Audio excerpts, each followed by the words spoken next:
Nasawi ang isang negosyante matapos barilin sa loob ng kanyang tindahan sa Davao City. Pinagbabaril naman ang isang tindero sa palengke sa parehong lungsod. Makibalita tayo kay Tech Ocampo ng GMA Davao.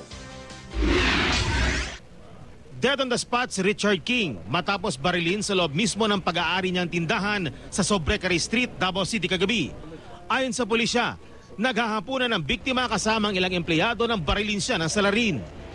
Bigla na lang daw pumasok ang isang hindi pa nakikilalang lalaki sa establishmento. Sa ulo. Isa lang, sir? Isa lang. Ano po ang ginamit, sir? 45 caliber. Pagkatapos ng pamamaril, tumakas agad ang salarin sakay ng isang motorsiklo.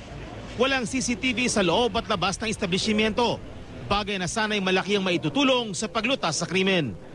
Pero may mga CCTV ang mga kalapit na establishmento.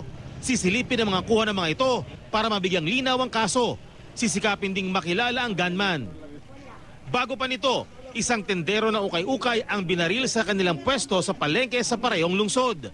Kinilala ang biktima na si Manan Kadal na nooy nakaupo lang sa kanilang tindahan nang lapitan at barilin ng hindi pa nakikilalang salarin. Personal na away ang tinitingnang anggulo sa krimen. Family grudge kung undiin locally known as Rido. Rido ni siya. Tungod kay kining biktima is usa ka Maranao tribe, Muslim. Nagpuyo ni sa Balabagan, Lanao del Sur.